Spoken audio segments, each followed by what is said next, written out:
Bismillahirrahmanirrahim. Alhamdulillahi alamin. Wassalatu wassalamu ala sayyidil mursalin. Sayyidina Maulana Muhammad wa ala alihi wa ashabihi ajma'in. Wa la hawla wa la quwwata illa billahil aliyyil azim. Allahumma aftah lana hikmataka wa anshur alayna rahmatak min khazaini rahmatika ya arhamar rahimin. اللهم افتح لنا فتوح العارفين واجعلنا من العلماء العاملين واجعل أعمالنا خالصة لوجهك الكريم. اللهم انفعنا بما علمتنا وعلمنا ما ينفعنا وزدنا علما وارزقنا فهما. والحمد لله على كل حال ونعوذ بالله من حال أهل النار. وصلى الله على سيدنا محمد وعلى آله وأصحابه أجمعين. Walhamdulillahi Rabbil Alamin.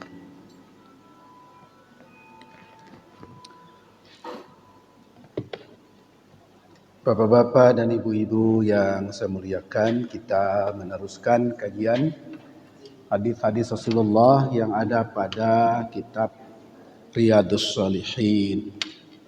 Di catatan saya, Bapak, kita semua sedang berada di babun fin nahyi anil bid'ah wa muhdatsatil umur. Bab tentang larangan atau mencegah dari berbagai bentuk bid'ah dan muhdatsatil umur. Muhdatsatil umur itu adalah perkara-perkara yang baru. Dalam syarahnya, muhdatsatil umur itu ai allati laisat ala qawaidis syar'i. Muhdatsatil umur adalah perkara yang tidak ada dasar dalilnya syara'. Itu yang disebut muhdatsat, yang populer dikatakan bid'ah.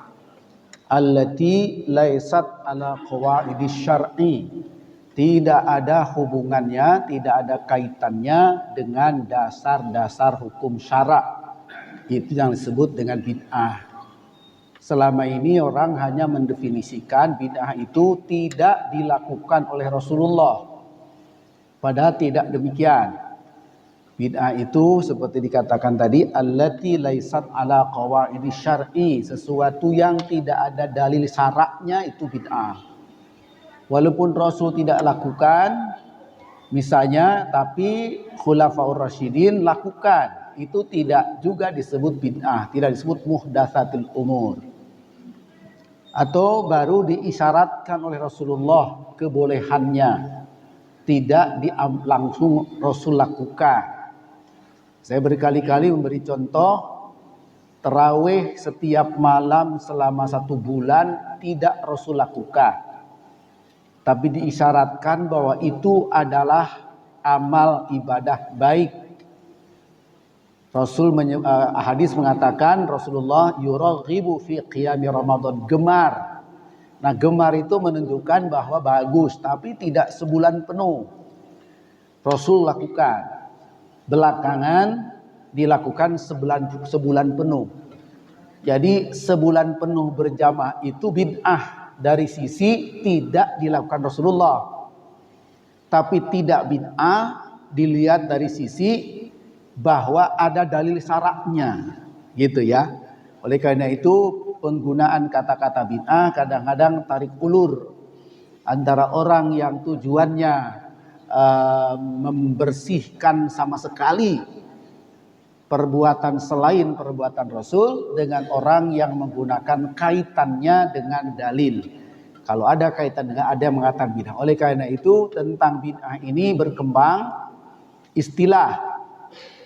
Para ulama ulama mazhab Imam Syafi'i terutama ahli sunnah wal jamaah membagi bid'ah kepada 5. Bid'ah wajib, bid'ah sunnah, bid'ah mubah, bid'ah makruh, bid'ah haram. Ada lagi yang mengerucut kepada 2, bid'ah hasanah, bid'ah dolalah. Seorang ulama kontemporer dari Saudi menulis buku judulnya bid'ah. Ternyata beliau membagi dua, bid'ah hakiki, bid'ah idhofi. Ada lagi yang membagi bid'ah lugawi, bid'ah syar'i. Jadi ini cukup panjang penjelasan ini dan memang sering menjadi polemik antar umat Islam satu sama lain ya tentang masalah ini.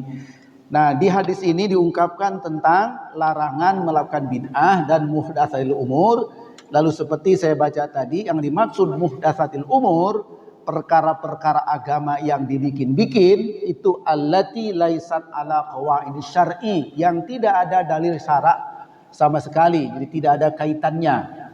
Kalau menggunakan istilah tadi ulama yang mengarang kitab bid'ah itu, yang dimaksud, yang dilarang adalah bid'ah hakiki, tapi tidak diharamkan bid'ah idhofi. Sebetulnya lagi-lagi hanya istilah saja. Tapi tuan-tuan yang hormat, bagus kita berpedoman kepada kitab ini, tetapi ada dua pasal yang tidak bisa dipisahkan.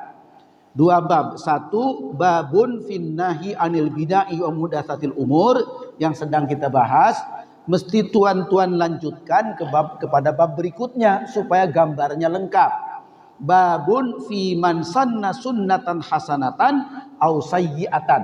Nah, digabung atau dikombinasikan antara dua bab ini, insya Allah ketemu rumusan yang proporsional, yang benar. Jadi kalau cuman bab yang pertama, cenderung orang tadi gampang membid'ah-bid'ahkan yang sebenarnya tidak dilarang. Maka nanti harus dilengkapi oleh bab ini. Oleh karena itu ada ulama mengatakan hadis yang ada pada bab ini ditahsis oleh hadis yang ada pada bab berikutnya, khusus yang menggunakan kitab Riyadhus Shalihin ya. Kemarin saya sudah baca satu hadis. Bismillahirrahmanirrahim. An Aisyah radhiyallahu anha qalat, qala Rasulullah SAW, man ahdatsa fi amrina hadza ma laisa lahu minhu fahuwa raddun. Barang siapa yang membikin-bikin dalam urusan kita, yaitu urusan agama ini, ma laisa minhu, yang tidak ada sumbernya, tidak ada pedomannya dari agama, fahuwa raddun, maka itu tertolak. Nah, dalam hadis lain, kalimat dari Imam Muslim, man amila amalan laisa alaihi amruna fahuwa raddun. Jadi sudah terkenal sekali hadis ini karena sering dikutip-kutip dalam perselisihan antar kita ya. Contoh misalnya kita maulid Nabi, lalu orang bawa hadis ini, enggak ada itu Rasul lakukan maulid Nabi, itu raddun itu. Gitu. Jadi sering itu hadis ini dikutip di sana sini ya. Tapi sesungguhnya sejauh mana masing-masing itu memahami maksud hadis ini. Nah, itu yang sering menjadi perselisihan karena perbedaan pemahaman terhadap hadis tersebut. Man amila, barang siapa yang melakukan amalan suatu amal, laisa alaihi, tidak ada padanya, amruna, perintah kami, fahuwa raddun, maka itu adalah tertolak. Kemarin sudah sampai di situ. Kita lanjutkan sekarang. Yang kedua, wa an Jabir radhiyallahu anhu, dari sahabat Jabir radhiyallahu anhu qala, sahabat Jabir mengatakan, kana Rasulullah sallallahu alaihi wasallam idza khataba ihmarrat ainahu. Kata Sayyidina Jabir, Kangjeng Nabi kalau khutbah memerah kedua matanya. Ini gambarin Rasul kalau khutbah serius nih. Serius kalau khutbah, enggak main-main, enggak bercanda. Mohon maaf, saya dulu tahun berapa ya, di salah satu kantor, kalau Jumatan itu ada khotib yang suka melawak itu. Pinter khotibnya itu. Ya, jangan sebut orangnya ya. Tapi saya heran itu, dalam khutbah aja kadang-kadang diungkapkan kata-kata yang lucu. Kadang ketawa juga yang jemaahnya itu. Ya, di salah satu kantor tahun 70-an Pak, 75, 76 saya itu di kantor pemerintahan ceritanya gitu ya. Itu menyalahi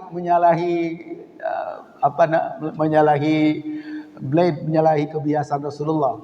Kalau Rasulullah khutbah serius, ihmarrat ainahu, memerah mata beliau, wa ala sautuhu, tinggi suaranya, Wastadda ghadabahu, kalau menunjukkan kemarahan serius juga marahnya.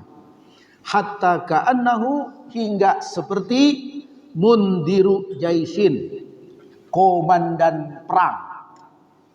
Komandan perang kalau sedang menginstruksikan itu serius banget ya. Nah, Rasul kalau khutbah seperti itu menurut Sayyidina Jabir. Yaqulu, suatu saat Rasulullah khutbah seperti itu dan kata kalimatnya sebagai berikut. Sabbahakum wa masakum. Kata Rasulullah dalam khutbahnya. Awas, hati-hati, ada serangan musuh terhadap kalian. Wa yaqulu, lalu beliau mengatakan, bu'istu ana wasa'ata kahatain. Bu'istu, aku diutus, ana, aku ini, wasa'ata, dan kiamat, kahataini, seperti dua ini. Wa yakrinu baina usbu'aihi as-sababati wal wusta. Dia menunjukkan dua jari-jari telunjuk dan jari tengah. Saya dan kiamat seperti ini. Berarti seolah-olah hati-hati, bisa kiamat sudah dekat. Wa yaqulu, kemudian beliau bersabda lagi, amma ba'du. Maka setelah itu, jadi amma ba'du itu kebiasaan Rasul kalau khutbah itu sebagai pembatas antara pendahuluan dan isi. Maka ada kata-kata amma ba'du. Kita juga sama ya, kalau Bapak Ibu tausiah ceramah itu pendahuluan, biasanya isinya hamdalah, syahadat, solawat, lalu ada amma ba'du. Itu kebiasaan Rasulullah, itu pembatas antara pendahuluan dan isi. Amma ba'du, fa inna khairul hadis, kata Rasulullah, maka sungguhnya sebaik-baik hadis, hadis itu maksudnya kalam perkataan, kitabullah, yaitu Al-Quran. Jadi sebaik-baiknya perkataan adalah Al-Quran. Jadi Quran disebut hadis juga ya. Hadis itu sesuatu yang diucapkan atau dikatakan, diberitakan. Wa khairul hadyi, sebaik-baik petunjuk, hadyu Muhammad sallallahu alaihi wasallam, yaitu petunjuknya Nabi Muhammad SAW. Kata beliau ya.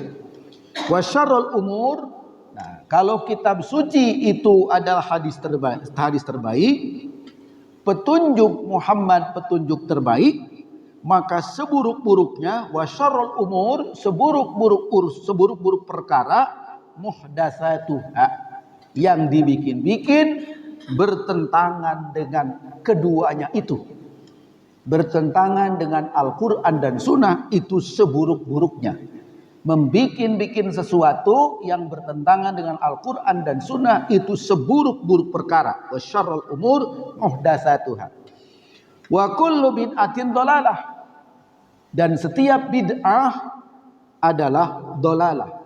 Nah, ini oleh para ahli syarah, kata-kata kullu bid'atin dhalalah adalah maknanya setiap bid'ah yang tidak ada dasarnya Al-Quran dan Sunnah, maka dhalalah. Begitu menafsirkannya.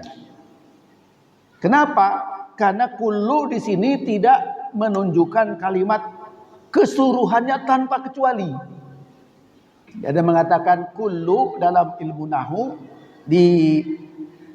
digandengkan dengan isim nakirah, dhalalah. Kullu bid'atin, bid'atin itu isim nakirah. Kullu menunjukkan keseluruhan, tapi dikaitkan, digandengkan dengan isim nakirah, bukan isim ma'rifat. Maka keseluruhannya itu masih terbuka pengecualian. Itu rumus bahasa. Contoh, kullu nafsin za'iqatul maut. Setiap yang hidup pasti akan mati. Tapi Allah tidak mungkin mati. Di ayat lain Allah termasuk nafsun juga. Nah, jadi contoh berarti pengecualian itu masih terbuka pengecualian. Kalau ada kata-kata setiap menggunakan kata kullu yang digandengkan dengan isim nakirah, itu rumus ilmu bahasa. Oleh karena itu, memahami kullu bid'atin dhalalah harus pada makna bid'ah yang dimaksud bid'ah yang tidak ada sandarannya Al-Quran maupun Sunnah. Diperjelas oleh kasus Sayyidina Abu Bakar, Sayyidina Umar, Sayyidina Utsman yang paling jelas, yaitu kisah membukukan Al-Quran. Yang Rasul tidak lakukan itu bid'ah, tapi hasanah, ada sandarannya. Kasus yang tadi saya sebut yaitu sholat tarawih Ramadan sebulan penuh, tidak dari Rasulullah tapi dari Umar bin Khattab dan sahabat-sahabat lain, kompak semuanya.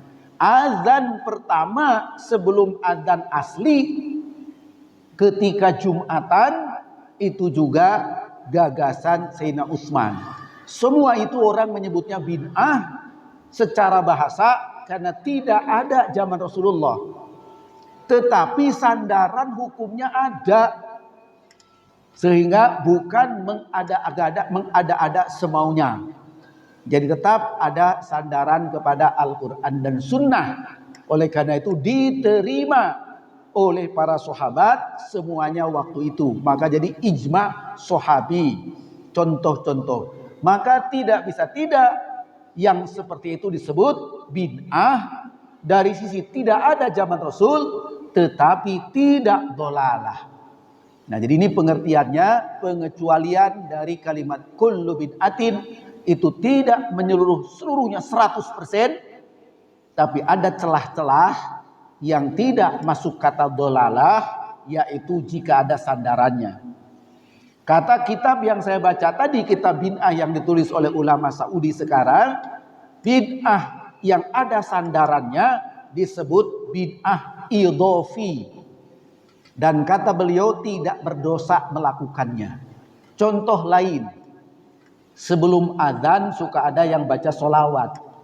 Assalatu wassalamu alaik, ya. Nah, selesai beberapa kalimat solawat baru Allahu Akbar, Allahu Akbar. Nah, ini juga sama. Dikutip tuh dalam kitab tersebut.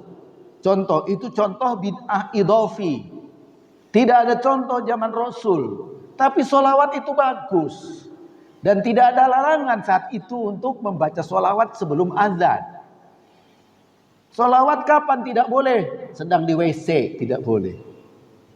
Sedang hal-hal yang tidak pantas.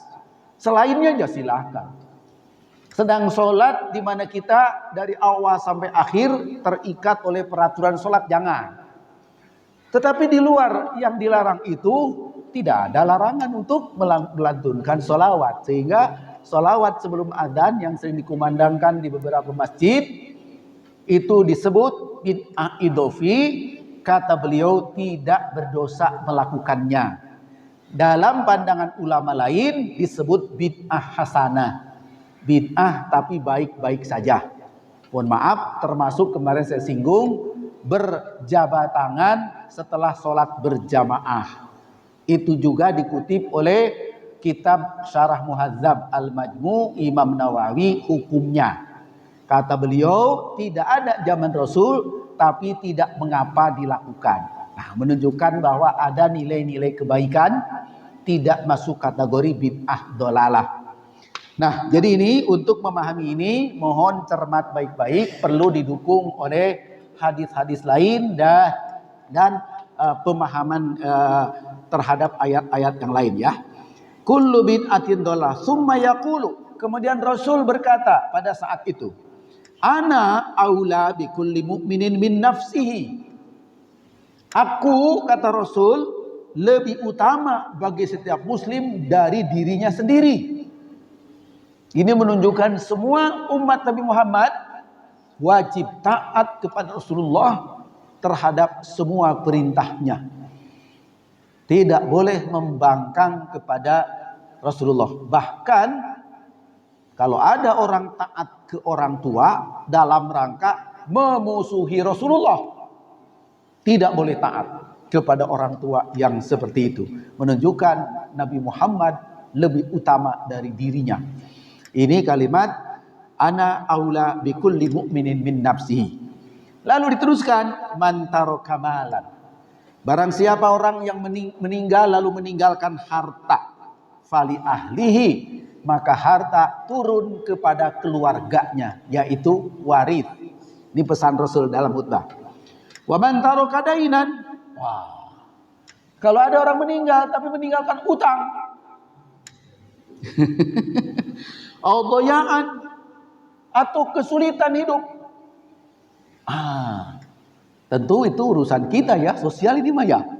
Urusan sosial. Tapi luar biasa Rasul mengatakan, fa ilayya wa alayya. Ya, penyelesaian terakhir di tanganku.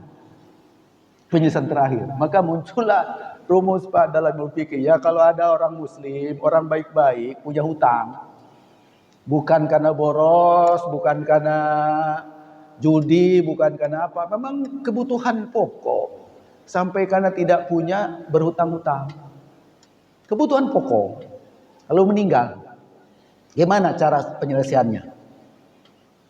Kalau dia punya harta peninggalan, tirkah, ambil harta tirkah untuk bayar hutang. Sebelum bagi waris. Bahkan pada zaman sahabat Rasulullah Sayyidina Zubair, belum meninggal, orang kaya dia itu, banyak di mana-mana rumahnya. Tapi banyak titipan orang pada beliau. Putranya Abdullah bin Zubair melakukan penyelesaian hutang piutang dengan cermat. Rumahnya ada yang di Mesir, ada yang di Yaman, ada di Damaskus, ada di Baghdad. Orang kaya rupanya Zubair bin Awam itu, sahabat Rasul. Diurusin oleh anaknya supaya semua hutang beres. Diperkirakan hutang sudah beres, tapi karena luasnya jaringan beliau, kalau sekarang jadi berapa negara itu? Ya, kalau sekarang, tapi dulu masih satu pemerintahan di bawah pemerintahan Sayyidina Umar, Sayyidina Utsman gitu Mas. Meninggal beliau pada zaman Sayyidina Ali. Nah, setelah selesai, dianggap selesai, ini sisanya gimana? Bagi waris. Kata putra beliau, entar dulu. Takut masih ada hutang yang belum ketahuan. Berapa lama nunggunya Pak? 4 tahun Pak. Kita tunggu 4 tahun. Takut ada orang yang punya titipan kepada ayah, belum diselesaikan. Tunggu dulu. Nanti kalau sudah 4 tahun baru sisanya kita bagi waris. Begitu pentingnya bayar hutang. Tidak mau bagi waris sebelum jelas hutangnya lunas. Itu sahabat Zubair ya. Walaupun para ulama mengatakan kalau diperkirakan hutang sudah lunas langsung bagi waris lah, itu bagus gitu ya. Tapi karena beliau jaringannya luas, maka tempo, dan zaman dulu sulit komunikasi, zaman dulu masih sederhana, maka dikasih tempo 4 tahun. Itu hutang. Nah, baik saya ulangi. Jika ada orang mukmin punya hutang, maka bayar hutang dari harta peninggalannya.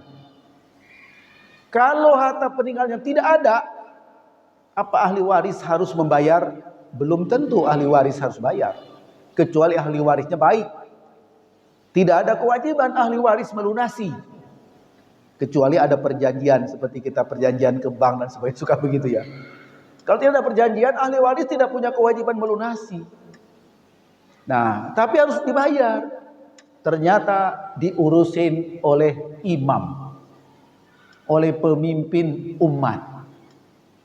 Pemimpin umat turun. Ini orang punya hutang, tidak punya harta untuk melunasinya.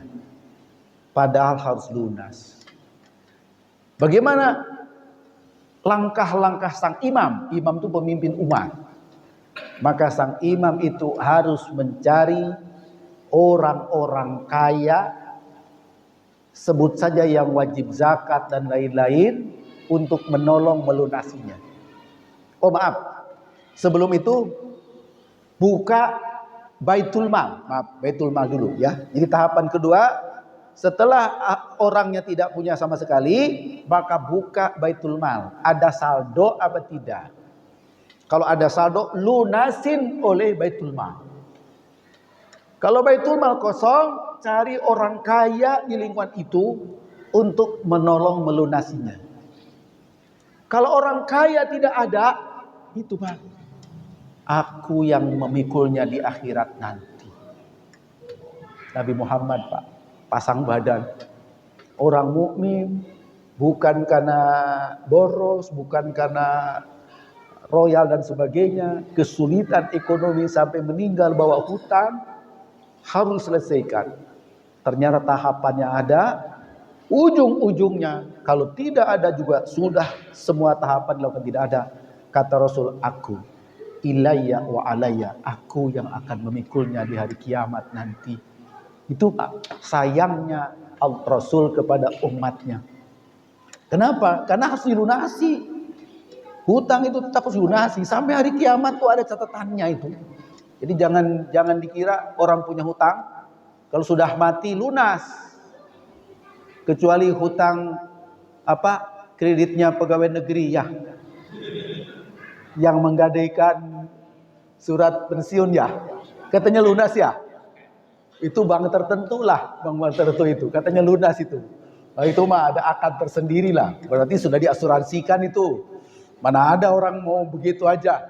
Ya, pasti sudah diasuransikan. Hutangnya sekian, lunasnya berapa gitu ya. Sehingga ketutup tuh ada asuransi situ. Nah, jadi orang meninggal jangan dikira hutangnya selesai. Tetap ada sampai hari kiamat ada perhitungannya. Jadi ada orang punya hutang karena tidak bisa bayar artinya gantung diri. Emang lunas dengan gantung diri? Enggak. Ini dulu zaman Orde Baru itu ada itu. Orang kaya, orang terkenal sekali. Tiba-tiba ketahuan gantung diri mati, usut, punya hutang karena banyak arisan di sana sini, entah bagaimana caranya itu. Bingung itu menutup duit orang, akhirnya gantung diri. Auzubillah min dzalik ya. Nah, jadi itu tentang hutang. Jadi inilah hadis Rasulullah. Satu, berkaitan dengan tidak boleh membikin ajaran agama tanpa landasan Quran dan Sunnah, disebut bid'ah. Yang kedua, Rasul menyampaikan pesan-pesan bahwa orang mukmin itu harus taat kepada Rasul ya sepenuhnya, dan ada hal yang Rasul sampaikan, persoalan yang serius di kalangan umatnya, Nabi Muhammad tidak lepas diri dalam penyelesaiannya kelak di hari kiamat ya. Tapi mohon maaf jangan disalahpahami nih oleh orang-orang yang punya hutang. Ya antar aja lah oleh Nabi Muhammad. Jangan begitu entar dilunasi Nabi Muhammad, bukan begitu, ada prosedurnya. Itu titik terakhir yang mentok, tidak ada solusi lagi ya. Itu bagi orang mukmin yang juga berhutangnya dengan cara yang benar, bukan hutang boros ya. Yang terhormat, itulah hadis kedua. Kemudian hadis ketiga hanya disebutkan wa anil Irbad bin Sariyah radhiyallahu anhu, haditsuhu sabiqu fi babil muhafadzah ala sunnah. Hadis ini sudah ada di depan. Jadi yang ketiga ini tidak dicantumkan. Untuk tema ini silahkan buka. Kalau di buku yang saya ini halaman 94. Jadi itu tidak usah diulas karena sudah. Sekarang seperti saya katakan tadi, kita mesti gabungkan hadis tadi supaya mendapat pengertian yang utuh dengan hadis berikutnya. Tapi hadisnya panjang. Kalau cukup waktu insyaallah.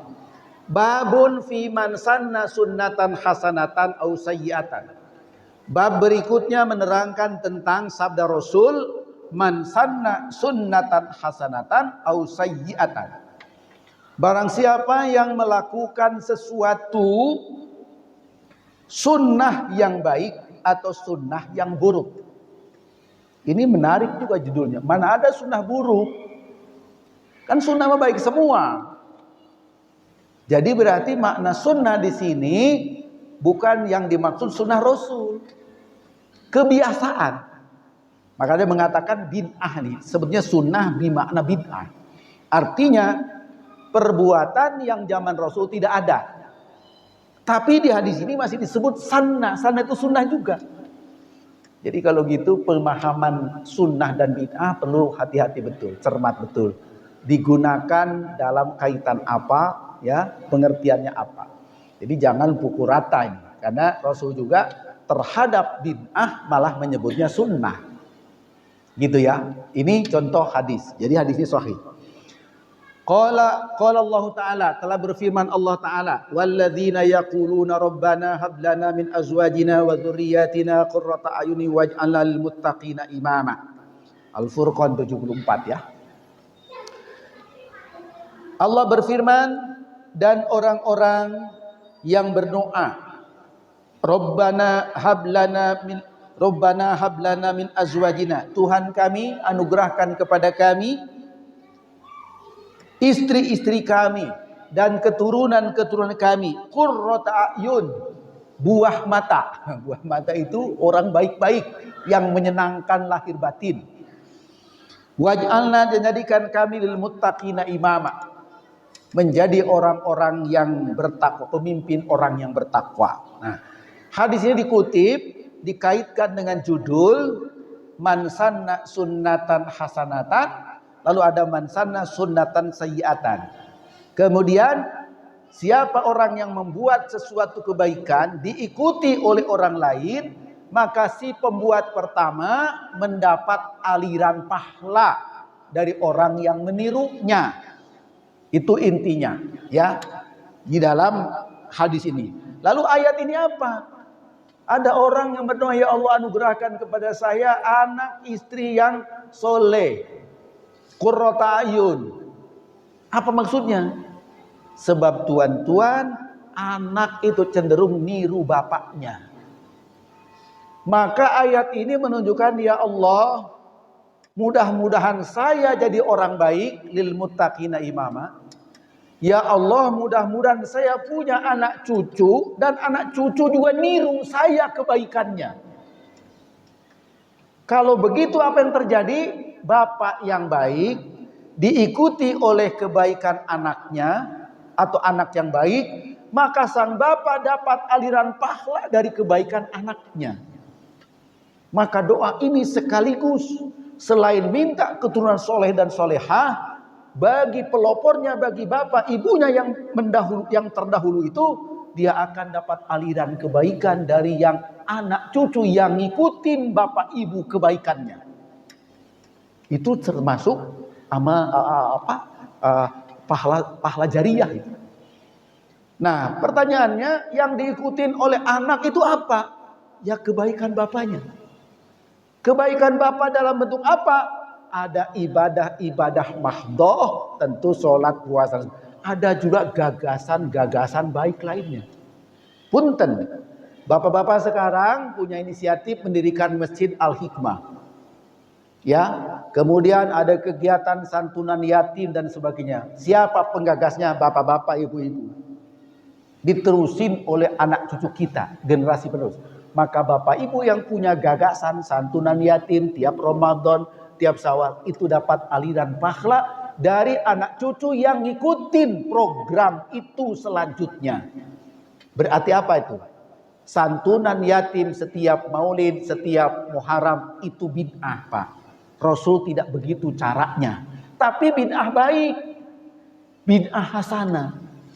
Lalu nilainya baik, dapat pahala. Diterusin oleh generasi seterusnya, maka kebaikan generasi selanjutnya mengalir kebaikan kepada pelopor pertamanya. Jadi bapak yang punya gagasan mendirikan majelis taklim, ya menyantuni dan sebagainya, itu Allah tahu, Allah catat itu akan mendapat aliran kebaikan dari penerus-penerusnya dalam kebaikan. Mohon maaf, sebetulnya ngaji ini juga bid'ah, Pak. Dari sisi apa? Kenapa ngajinya malam Kamis? Kan Rasul tidak malam Kamis doang ngaji itu. Artinya setiap ada ilmu Rasul sampaikan. Habis sholat dia nengok, wahyu baru turun sampaikan. Tidak dijadwal tiap malam Kamis. Kok ini malam Kamis? Saya doang malam Kamis ya, ada juga malam lain ya. Sebetulnya itu bid'ah juga. Tapi daripada polos kita kagak ngaji-ngaji, maka malam Kamis kita sepakat, yuk sebelum Isya habis maghrib jangan kemana-mana, kita buka hadis, kita buka ayat Quran. Jadwal itu tidak ada zaman Rasul kayak gitu. Berarti nih baru toh? Baru. Bid'ah ya bid'ah, tapi bid'ah baik.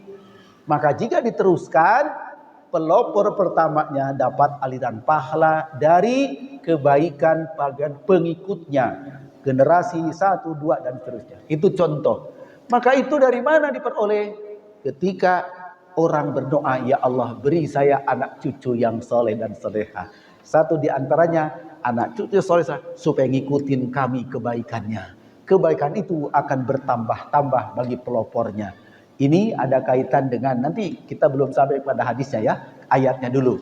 Begitulah pengertian ayat berkaitan dengan judul. Ada sanna sunnatan hasanatan, ada sanna sunnatan sayyiatan. Nah, beda lagi dengan orang yang punya gagasan buruk. Mendirikanlah tempat maksiat. Ramailah orang. Bukan memakmurkan, kalau maksiat bakal apa namanya? Meramaikannya, berturun temurun, mengalir juga keburukannya itu kepada pelopornya. Kalau ada kegiatan yang itu namanya sunnatan sayyiatan. Nah, kita akan lihat salah satu contoh sunnatan hasanatan apa di hadis berikutnya nanti ya. Itu ayat yang dikutip pertama. Ayat yang kedua dikutip wa ja'alnahum a'immatan yahduna bi amrina.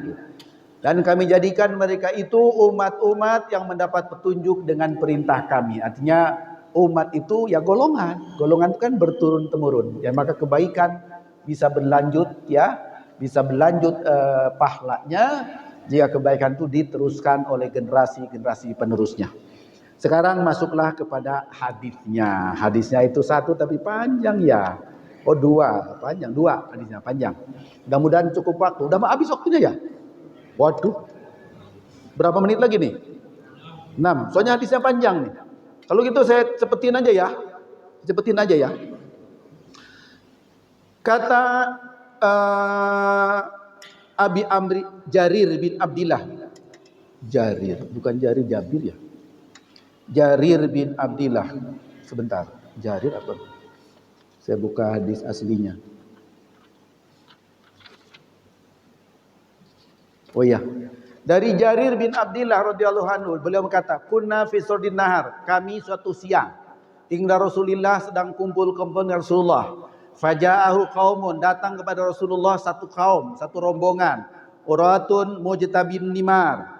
Orang-orang itu kasihan banget, bajunya jelek. Bajunya cuman pakai bulu domba yang dibolongin untuk kepalanya. Jadi itu namanya orang-orang miskin zaman dulu pakaiannya gitu ya. Awil ibai mutaqallidis suyuf. Kemudian dia memang datang rombongan itu pakaian sangat bersahaja, kemudian membawa pedang. Kemudian amatuhum fi Mudar. Dia itu Bani Mudar. Jadi di Madinah ada satu suku yang terkenal miskin, Bani Mudar. Fata'ammara wajhu Rasulullah. Ketika datang muka Rasulullah berubah kasihan sebetulnya dia. Lama ra'a bihim minal faqati, karena melihat betapa mereka hidupnya bersahaja, mungkin badannya juga kurus-kurus gitu ya. Datang miskin. Fadakhala lalu masuk, kemudian Rasul melihat itu, masuk dulu ke rumah sebentar, summa kharaja keluar lagi, entah apa itu. Melihat rombongan orang-orang miskin datang ke Rasulullah. Lalu Rasul melihat mukanya, menampakkan muka Rasul seperti kasihan sama mereka. Rasul masuk rumah, keluar lagi, tidak lama. Fa'amara Bilal, kemudian beliau memerintahkan Bilal, fa'azzana, lalu Bilal azan. Rupanya masuk waktu zuhur. Wa aqama, lalu qomat. Fasola, lalu solat. Summa khotoba, lalu khutbah. Faqala, habis solat belum. Jadi ini khutbah bukan khutbah Jumat, khutbah ceramah aja. Ceramah pas habis solat zuhur. Faqala ya ayuhan nas, wahai manusia, ittaqu rabbakum alladzi khalaqakum min nafsin wahidah. Oh, surat An-Nisa ayat 1 ya. Bertakwalah kalian wahai manusia terhadap Tuhan kalian yang menciptakan kalian dari asal satu, ila akhir ayat. Ditambah ayat yang baru, ya ayyuhalladzina amanu, wahai orang beriman, ittaqullaha wal tanzur nafsum ma qaddamat lighad. Bersiap-siaplah kamu, mempersiapkan dengan perbuatanmu untuk bekal kelak. Ini ceramah Rasul mengutip 2 ayat. Kemudian tasaddaqa rajulun, hendaklah orang mau sedekah, min dinarihi, dari dinarnya, min dirhamihi, dari dirhamnya, min thawbihi, atau dari bajunya, min sa'i burrihi, dari gandum-gandumnya, min sa'in tamarin, dari kurma-kurmanya, hatta law bisyiqqi tamratin, walaupun kamu mampu sedekah hanya 1 biji kurma. Jadi khutbahnya menerangkan takwa dan kamu harus suka bersedekah. Nah, ketika itu Rasul baru melihat orang-orang miskin baru saja. Nah, kemudian apa? Faja'a rajulun, setelah Rasul ceramah begitu, datanglah rajul seorang laki-laki minal Ansor, dari bangsa Ansor, dari sahabat Ansor. Berarti Madinah, asli Madinah. Bisurratin kadat kufu, membawa keranjang yang hampir tidak bisa diangkat. Keranjang atau pundi-pundi uang, pundi-pundi barang berharga yang hampir tidak bisa diangkat. Kadat kafu ta'jizu anha balqon, tapi dipaksakan diangkat juga. Kemudian summa tataba'an nas, kemudian orang-orang ikutin. Artinya ada orang mengedarkan pundi-pundi untuk nyumbang tadi orang-orang miskin. Jadi pundi-pundi diangkat, lalu orang pada ngasih, ada yang ngasih makanan, yang ngasih macam-macam. Bahkan di sini dikatakan min to'amin wasiyabin, ada pakaian, ada makanan, ada uang. Hatta ra'aitu qaumain, sampai aku lihat dua tumpuk. Hatta ra'aitu wajah Rasulullah sallallahu alaihi wasallam yatahallalakan. Aku lihat muka Rasul berseri-seri, bercerah ceria seperti emas, jadi bersinar, melihat senengnya respon orang-orang membantu orang miskin tadi. Caranya ada orang membawa keranjang atau membawa pundi-pundi, diedarkan ke orang-orang supaya pada nyumbang. Rasul suka karena hasilnya dua tumpuk bagi kaum itu. Nah, kemudian faqala Rasulullah, man sanna fil Islam sunnatan hasanatan. Barang siapa yang melakukan kebiasaan baik dalam Islam, falahu ajruha, maka baginya pahala dari kebaikan tadi, wa ajru man amila biha ba'dahu, dan pahala dari orang yang ngikutin setelah itu perbuatannya, min ghairi ayyan qusamin ujumsan, tanpa dikurangi sedikit pun pahalanya. Apa maksudnya? Rupanya Bapak, ngedarin keranjang itu dulu tidak ada. Ngedarin pundi-pundi biasanya orang sodako saja. Tapi ada orang punya gagasan, saya siapin wadah, saya keliling sampai dapat dua tumpukan. Rasul suka. Rupanya kencelengan itu dari situ asalnya kali ya. Dulu mah orang ngasih aja, tapi menghimpun orang yang akan sodako dengan cara itu baru pertama.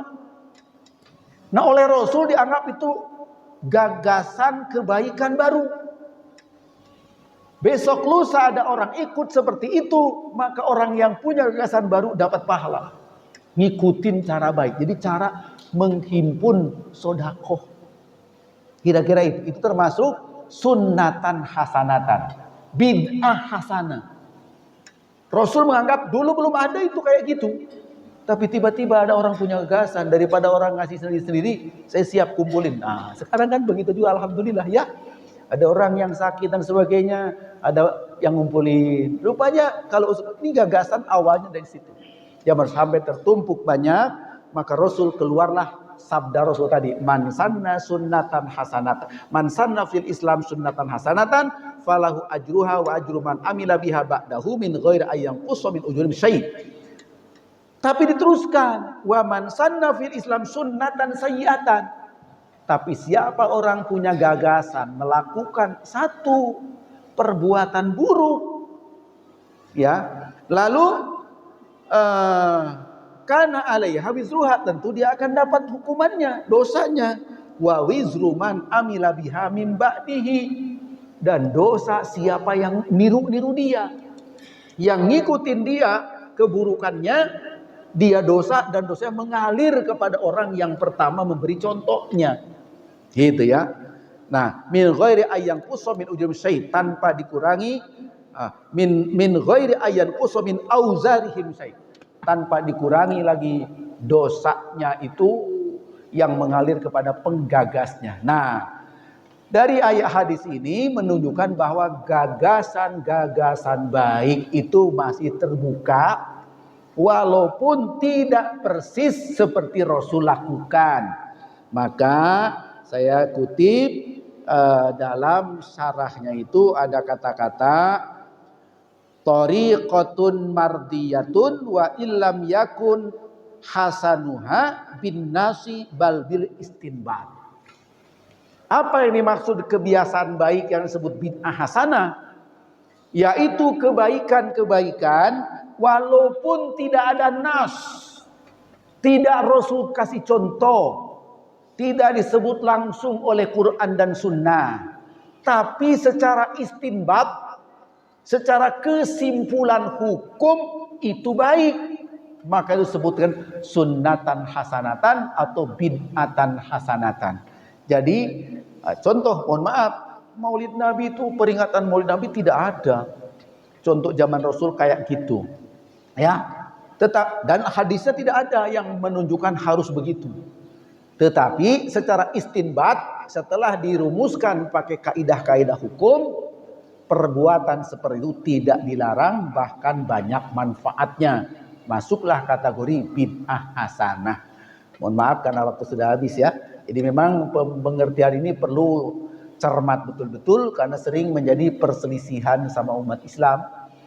Bersumber dari hadis ini, tapi jika hadis ini dilengkapi dengan hadis-hadis lain dan praktik para sahabat, akan ketemulah sesungguhnya yang dimaksud seperti apa. Oleh karena itu mohon maaf, kita harus mengetahui ini paling tidak untuk untuk menenangkan diri kita bahwa kita tetap dalam jalan yang lurus selama ini yang kita lakukan di masjid-masjid, di majlis-majlis taklim. Apa yang dilakukan itu tidak bertentangan dengan ajaran Allah dan Rasulnya, tidak bertentangan dengan Al-Quran dan Sunnahnya, sebab ada nilai-nilai baik lewat istinbat. Andai kata tidak ada nas, nas itu adalah kalimat langsung yang disebutkan dalam Al-Quran maupun Sunnah, itu nas. Sementara istinbat adalah kesimpulan hukum. Setelah nas demi nas dipelajari dengan baik, kesimpulannya itu namanya istinbat, kesimpulan hukum. Demikian tuan-tuan yang terhormat. Jadi ini agak serius di sebenarnya pemahaman ini karena tadi sering menjadi tema perbincangan sama umat Islam. Terima kasih atas perhatiannya. Itulah sekelumit yang dapat sampaikan kajian Riyadhus Shalihin sampai di bab ini ya. Masih ada tambahan sedikit nanti, ada hadis satu lagi, tapi nanti saya tambahkan pada waktu yang akan datang saja. Masih ada kaitan dengan tema ini, ya, tema antara bid'ah dan sunnah. Wallahu a'lam bishawab. Wallahu a'lam. Mudah-mudahan Allah memaklumi, memaafkan kesalahan kita dan menerima kebaikan-kebaikan kita. Dan Allah yakum ajma'in. Subhanakallahumma rabbana wa bihamdik asyhadu an la ilaha illa anta astaghfiruka wa atubu ilaik. Wa sallallahu ala sayyidina Muhammad wa ala alihi wa ashabihi ajma'in. Walhamdulillahi rabbil alamin. Wassalamualaikum warahmatullahi wabarakatuh.